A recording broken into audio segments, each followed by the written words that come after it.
plays 500 yards a game, 50% on third down, that kind of thing. You guys believe, begin to believe that you're almost invincible in some respects?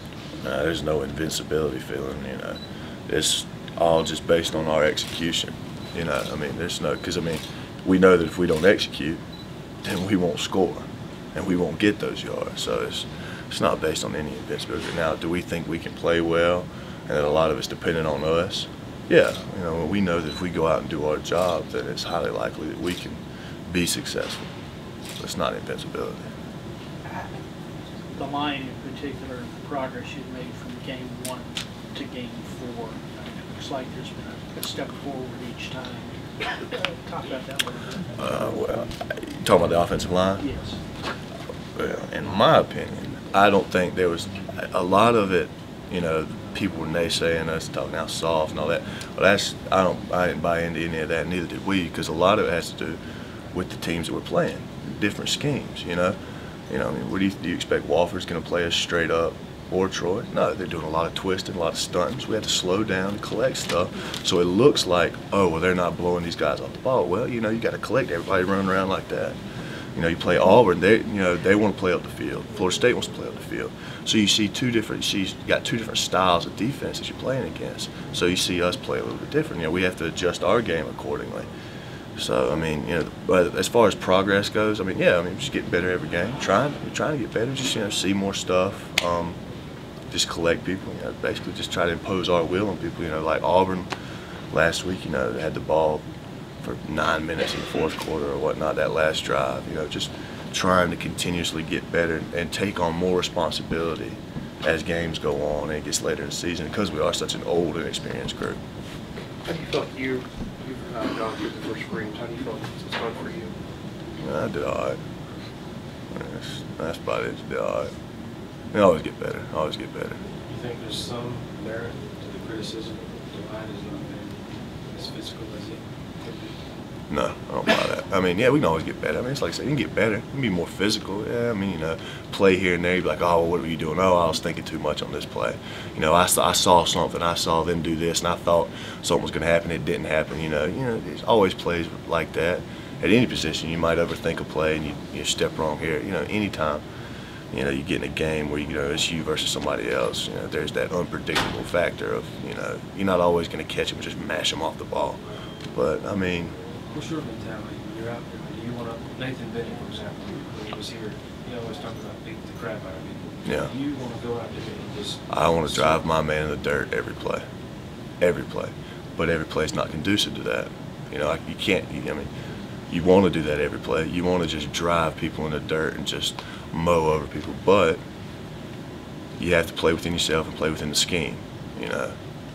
You know, being out there over aggressive and out of control, that'll get you beat more often than not. You know, you got to play within yourself and within the call, and not every call is designed for me to just drive people in the dirt all the time. You know, so you just got to do what you coach to do and play within yourself. You guys have had to play from behind. You've had to play as a front. This past week, you played from the front most of the game. As a group offensively, is it gotten to the point where you aren't concerned with where you are at any point in the game because you believe that somebody's going to make a play? Yeah, we don't care what the score is. Every drive we go out there, it's our job to put points on the board. Whether we're down 30, up 30, doesn't matter. Every time we go out there, it's our job to score. You know, so that's just the way we approach it. You know, if we score on I think we scored on like our first 3 drives, Auburn or something like, or 3 drives. I don't know, I don't remember. But we scored, you know, a lot this weekend right off the bat, and then we kind of, you know, kind of lulled a little bit, and then came back towards the end of the game and put some more points on the board, you know. But the whole time we're out there, we're trying to score. I mean, we want to score every drive, every time, and we know we got playmakers. We just, you know, do our job, get it to the playmakers. Then, you know, we believe we can score every time, and I mean, I feel like that's the job of an offense.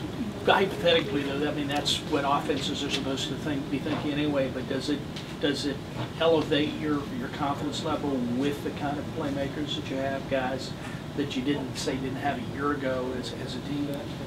Yeah, I mean, I'll agree with that. Like, you know, it's nice to know that you got home run hitters all over the place, you know, and anytime you give them the ball, they could be gone just like that. Yeah, that's nice. I mean, that's makes me feel better. Yeah, you can get off the field faster. Well, yeah, but I mean, there's nothing wrong with a nice 14-play drive here and there. Yeah, A so. 9-minute, 18-play drive. Yeah, there's nothing hurts the defense worse than something like that. It's just demoralizing. What's the biggest difference you see on film, like the person athletically, speed, whatever, between Virginia Tech's front and Florida State's front? Both of them are big. Florida State was big and fast. V-Tech's big and fast. I don't see much difference, to be honest with you. They both D-lines played hard. V-Tech's D-line is going to play hard, especially in that stadium. So it's going to be a nice test, be a good challenge. What is the biggest challenge of going to a place like that where it's loud and hostile? You guys have been here for 4 games, and the fans with you. You'll go up there Saturday, they'll be decidedly against you. You know, just being on the same page, trying to make sure we don't have any, you know, pre-snap penalties, any procedural penalties. You know, that's always a test when you go into a loud stadium. Making sure that we, you know, get the snap count right, you know, whatever it is, whatever we're doing with it, and just little things like that. Are you, I would think you're this kind of guy, but do you think you got guys around you that can go into that kind of an environment and say, it's us against the world, let's go get it? Let's dial it up. Yeah. Everybody on this team, I think, is like that. Focused. I mean, you know, people have been talking bad about us for long enough. We're focused. We're trying. I mean, yeah, our mind is on our, you know, on the goal. And V-Tech's the goal right now. You know, it's a tall task. You know, tough place to play. Really good team. You know, but you know, our goals have not changed. Go in and win. And you know, that's pretty much it.